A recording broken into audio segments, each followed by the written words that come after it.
No vídeo de hoje a gente conversa sobre O Pequeno Mais Que Notável, uma mensagem para o século XXI, do autor Isaiah Berlin. Este livro aqui faz parte da coleção Biblioteca Antagonista, que sai pela editora Aine. Aliás, este aqui é o primeiro volume, não sei se vocês vão conseguir ver aqui na lombada do cantinho, que é o primeiro volume dessa coleção. É o terceiro livro que eu leio dela e é o terceiro que se torna um favorito meu. Aparentemente só tem coisa boa nessa coleção, tem um monte deles aqui pra ler ainda. E a gente tem vídeo pros outros dois que eu li aqui no canal. O primeiro que eu li foi o Sobre o Exílio, do Joseph Brodsky, que foi uma das minhas melhores leituras do ano passado. E o outro que eu li foi o Aqueles que Queimam Livros, do George Steiner, que virou uma das melhores leituras deste ano e um grande favorito da vida, como eu falei aqui pra vocês. Mas hoje vamos focar neste livro aqui. Primeiramente, quem foi o Isaiah Berlin? Ele foi um filósofo e historiador muito influente no seu tempo. Ele nasce em 1909 no Império Russo, vive lá com seus pais até 1919, ou seja, ele vivencia a Revolução Russa, que foi algo que o marcou bastante, que teve muita influência sobre os seus posicionamentos futuramente. E aí ele e sua família emigram e ele acaba sendo naturalizado britânico. E aqui a gente tem dois ensaios de autoria do Isaiah. Na verdade, é um ensaio e um discurso dele. O primeiro, que é o ensaio, se chama A Procura do Ideal, e o segundo, que é o discurso, é uma mensagem para o século XXI. E como de costume nesse tipo de vídeo aqui no canal, vou comentar brevemente, talvez não tão brevemente assim, sobre esses dois textos. Então, começando pelo A Procura do Ideal. Ai, gente, posso fazer uma pausa só para falar desse marcador? Vocês estão vendo o tamanho disso? Porque este livro já é pequeno, para vocês terem noção, aqui tá a minha mão. E esse é o marcador. Ah, é muito bonitinho. Todos os livros dessa coleção vêm com um marcador e é uma graça. Mas voltando para o que importa, que é o ensaio A Procura do Ideal. Aqui o Isaiah parte do princípio de que houve dois fatos responsáveis por moldar a história do século XX. E esses fatos seriam o desenvolvimento das ciências naturais e da tecnologia, e o segundo seria a Revolução Russa e os seus desdobramentos. E por desdobramentos da Revolução Russa, ele quer dizer governos totalitários, fala aqui de tiranias totalitárias, tanto de direita quanto de esquerda, as explosões de nacionalismo, de intolerância religiosa, etc. Entretanto, uma pausa para dizer que eu achei meio simplista, porque parece que, do jeito que ele coloca aqui, tudo isso que ele elenca, tiranias totalitárias, explosões de nacionalismo, intolerância religiosa, etc., parece que tudo veio a partir da Revolução Russa, e eu acho que não dá para dizer isso. Mas, enfim, continuemos então. E aí, para os propósitos deste ensaio, ele foca na Revolução Russa e nos seus desdobramentos. E aí, quando ele analisa esses movimentos sociais, etc., ele chega à conclusão de que esses ideais saíram da mente de pessoas, na ideia dessas pessoas de como as coisas deveriam funcionar em sociedade, quais que seriam as soluções para os grandes problemas que assolavam a humanidade. E ele se dedica a investigar como que esses ideais surgem. E aí, sobre isso, ele diz o seguinte: os objetivos e razões que guiam a ação humana devem ser analisados à luz de tudo aquilo que entendemos e sabemos. Suas raízes e evolução, sua essência e, acima de tudo, sua validade precisam ser examinadas de maneira crítica com todo o recurso intelectual de que dispomos. O estudo da variedade de ideias sobre as visões de vida que incorporam tais valores e seus fins é algo a que dediquei 40 anos de minha longa vida, tentando esclarecê-los para mim mesmo. Gostaria de dizer alguma coisa sobre como esse assunto absorveu minha atenção durante tantos anos e especialmente sobre o momento-chave que mudou meus pensamentos e meus sentimentos a respeito dele. E aí ele começa, então, a discorrer sobre isso e já alertando que pode ser que o texto fique um pouco longo e acabe se tornando uma espécie de autobiografia, porque ele tem que colocar alguns pontos da vida dele que foram importantes para formar o seu pensamento. Tanto que este aqui é o maior texto disparado dessa coletânea. O segundo texto é bem curtinho, esse aqui é quase a totalidade deste livro aqui. E aí ele começa a narrar essa trajetória intelectual dele pelo ponto no qual ele leu Guerra e Paz pela primeira vez. Sim, Guerra e Paz, de Tolstói. E aí a gente já tem o porquê que esse livro virou um favorito. Mas então, ele diz o seguinte: quando eu era muito jovem, li Guerra e Paz, de Tolstói. O verdadeiro impacto que o romance teve sobre mim só se mostrou mais tarde, junto com o de outros escritores russos, tanto romancistas quanto pensadores sociais da metade do século XIX. Esses autores contribuíram muito para a minha formação. Parecia-me, e na verdade ainda me parece, que o objetivo desses escritores não se concentrava em contar de forma realista a relação entre as pessoas, grupos e classes em seus aspectos sociais e psicológicos, ainda que, obviamente, os melhores deles tenham conseguido exatamente isso, e de forma incomparável. Eu tinha a impressão de que a abordagem deles era essencialmente moral. Estavam mais preocupados com a causa da injustiça, da opressão, da falsidade nas relações humanas, do aprisionamento, da cegueira moral e assim vai.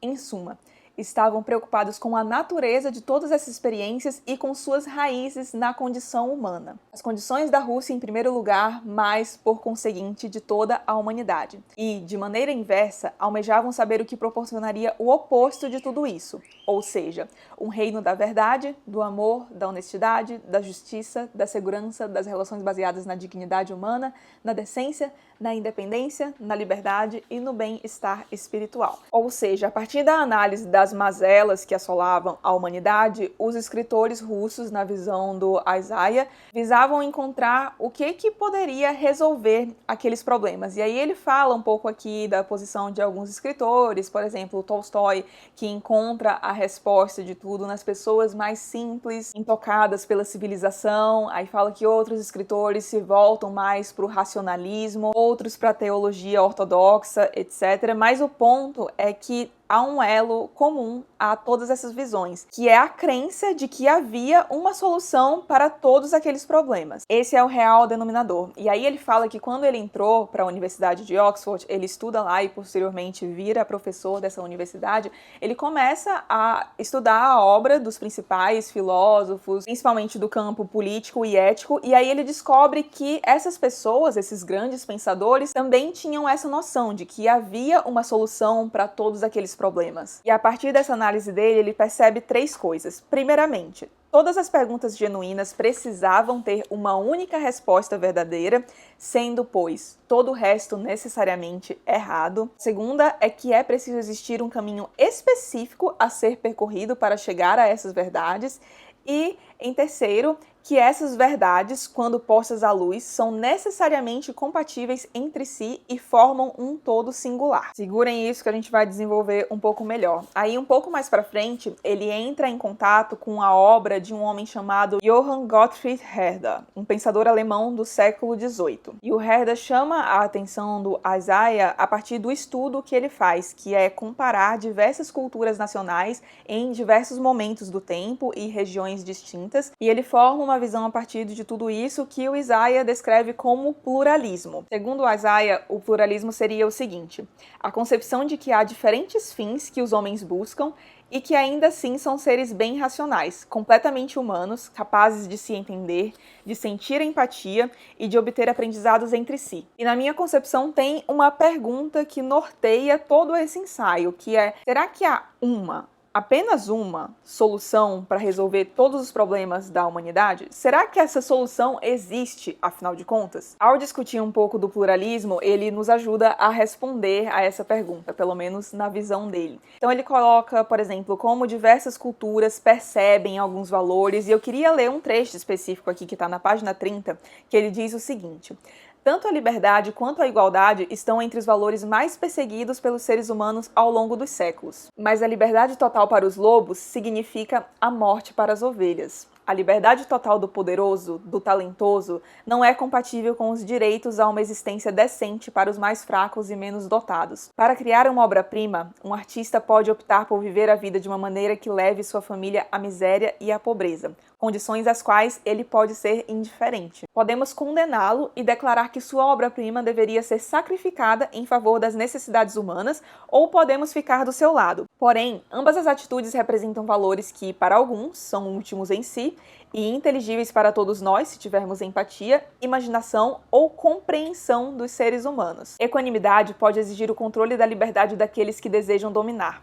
A liberdade pois que sem o mínimo dela não teríamos escolha e, portanto, não haveria possibilidade de seguir sendo humanos tal como concebemos a denominação, talvez tenha que ser cerceada para dar lugar ao bem-estar social, para dar de comer aos famintos, para abrigar os sem-tetos, para abrir espaço à liberdade de outros, para permitir que se exerça a justiça. Ou seja, o ponto aqui é que, no fim das contas, é muito difícil que haja uma única solução por um único caminho que leve à solução de todos os problemas da humanidade, porque justamente o que é o real problema? Porque o que é um problema para mim pode não ser um problema para você. Um mesmo conceito pode significar coisas diferentes para mim, para você, para uma outra pessoa e assim vai. E aí, por isso, é meio difícil imaginar que realmente há uma única solução e que tenha um caminho específico que tenha de ser percorrido até que a gente chegue a essa solução.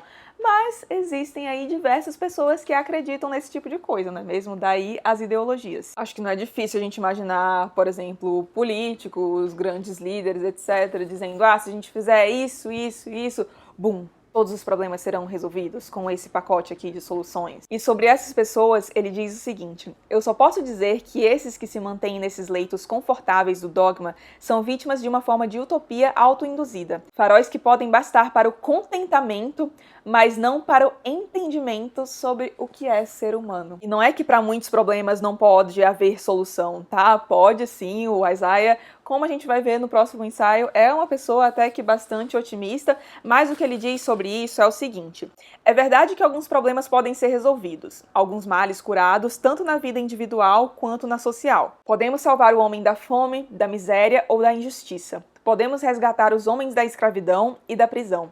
E podemos fazer o bem. Todo homem tem um senso básico do bem e do mal, não importa a qual cultura pertença. Porém, qualquer estudo sobre a sociedade mostra que toda solução produz uma nova situação que gera suas próprias novas necessidades e problemas, novas demandas. As crianças obtiveram o que seus pais e avós sempre desejaram arduamente: mais liberdade, mais bem-estar social, uma sociedade mais justa. Mas os velhos males foram esquecidos e as crianças enfrentam novos problemas, proporcionados pelas mesmas soluções dos velhos males. Já essas novas adversidades, mesmo que possam, por sua vez, ser solucionadas, acarretam novas situações, desaguando em futuras necessidades e por aí vai, para sempre imprevisíveis. E aí depois ele entra um pouquinho na discussão sobre utopias e diz o seguinte: utopias têm seus valores. Nada expande tão brilhantemente os horizontes imaginários das potencialidades humanas, mas isso leva a condutas que podem se provar literalmente fatais. Se podemos ter certeza de uma coisa a respeito de todas essas utopias, é da realidade do sacrifício, da agonia e da morte. Não obstante, o ideal pelo qual se morre segue sem ser realizado. Os ovos são quebrados e o hábito de os quebrar se fortalece, mas o omelete continua invisível. Sacrifícios visando a objetivos de curto prazo, inclusive a coerção, são aceitáveis se o dilema do homem for suficientemente desesperador e requerer tais medidas. Mas holocaustos com a desculpa de metas distantes é um escárnio cruel para com tudo aquilo que os homens possuem de valor agora e em qualquer época. Para ele, essa busca por um único caminho, por uma única solução, tentar homogeneizar isso na sociedade, fazer com que todo mundo acredite em um único caminho, em um único pacote de soluções, para ele, tudo isso só levaria a uma única coisa, que é o totalitarismo. Esse texto é fantástico. Eu recomendo muito que todo mundo que se interessa por esses temas de ideologias, utopias, totalitarismo, etc., leiam este texto aqui. Só de ler muitos trechinhos, na verdade, aqui deste texto para vocês, eu já fiquei com vontade de reler e recomendo que vocês façam o mesmo. Leiam e depois releiam, que a cada vez que vocês lerem, vocês vão absorver mais coisa disso aqui. É realmente muito rico. Aliás, isso aconteceu com todos os textos que eu li até agora dessa coletânea. Todos os livros que eu li dessa coletânea, eu acabei de ler e imediatamente comecei a reler. E aí vamos para o segundo texto, chamado Uma Mensagem para o Século XXI, que é, na verdade, um discurso do Isaiah quando ele aceita o grau honorário de doutor em leis da Universidade de Toronto. E aí ele redige esse discurso aqui. Ele começa citando Dickens, a frase inicial de Um Conto de Duas Cidades, que é: foi a melhor das épocas, foi a a pior das épocas, e isso sobre o século XX, porque aqui nesse texto o que ele faz, em grande parte, é analisar o que aconteceu no século XX, muito à luz daqueles dois fatores que ele havia colocado no ensaio anterior. Então, o desenvolvimento das ciências naturais, da tecnologia, a Revolução Russa e os seus desdobramentos. E eu acho legal que a gente tem aquele ensaio antes, porque ajuda muito a compreender o que ele está discutindo aqui, porque aqui é de forma um pouco mais reduzida e se conecta bastante com o que é discutido no ensaio anterior. E é legal ver essa análise do Isaiah sobre o século XX, porque ele vive o século XX praticamente inteirinho. Ele nasce em 1909 e morre em 1997. Nesse discurso ele foca bastante na ideologia ainda, porque o Isaiah era judeu, então ver essas ideologias totalitárias foi algo que marcou muito a vida dele e marcou todo o posicionamento dele político a seguir. E aí ele faz algumas pontuações sobre o totalitarismo. Na página 47 ele diz: há homens que matam e ferem com uma consciência assaz tranquila sob a blindagem de palavras e escritos daqueles que possuem a fé inabalável de que a perfeição pode ser alcançada. Posso explicar. Se você estiver convencido de que existe uma solução para todos os problemas humanos e de que alguém possui uma visão de uma sociedade que pode se concretizar apenas seguindo certos passos por vez, você e seus seguidores necessariamente garantirão que nada no caminho atrapalhe o trajeto em direção ao suposto paraíso na Terra. Lenin passou a acreditar nisso depois de ler O Capital e pregava assiduamente que uma sociedade mais justa, pacífica, feliz, livre e virtuosa poderia ser erigida graças às suas instruções, de forma que os fins justificavam todo e qualquer meio que precisasse ser usado. O que sustenta essa convicção é a ideia de que existe uma única resposta, de novo, esse pensamento, para as aflições humanas, tanto no plano social quanto no individual, e que cabe a nós descobri-la. No fim do ensaio ele diz: mas vocês precisam crer em minhas palavras. Ninguém consegue tudo aquilo que deseja, não somente na prática, mas também em teoria. A negação desse fato, a corrida por um único e abrangente ideal que aplacará os males da humanidade, nos levará somente à coerção bruta. Posteriormente, a coerção descambará em destruição, ovos são quebrados, porém, o vislumbre do omelete não chega, e o que resta é uma infinidade de ovos, vidas humanas prontos para a quebradeira.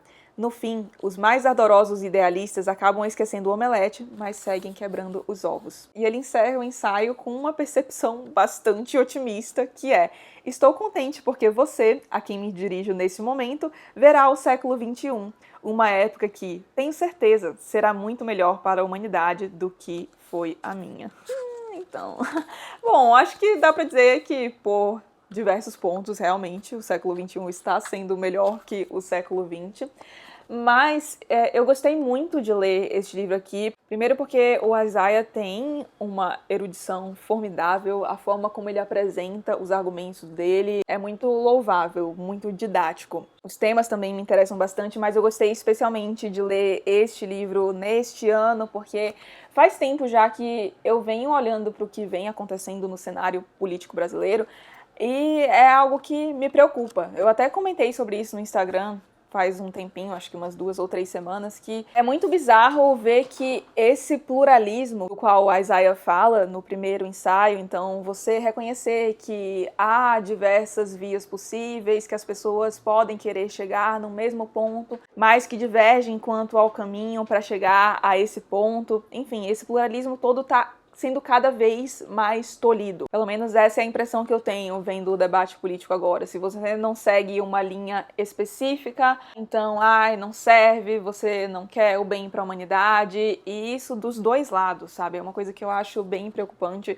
e ler esses ensaios aqui me fez pensar um pouco mais sobre isso e ver que a gente tá num caminho perigoso, na minha opinião. Sei lá, isso de ver pessoas, seres humanos, sendo completamente invalidados por causa de uma única discordância. Não sei, muito esquisito. Estou divagando aqui, mas se você de alguma forma se identifica com esses questionamentos, acha toda essa situação esquisita e preocupante e se interessa por esses temas, eu recomendo muito fortemente a leitura deste livro aqui.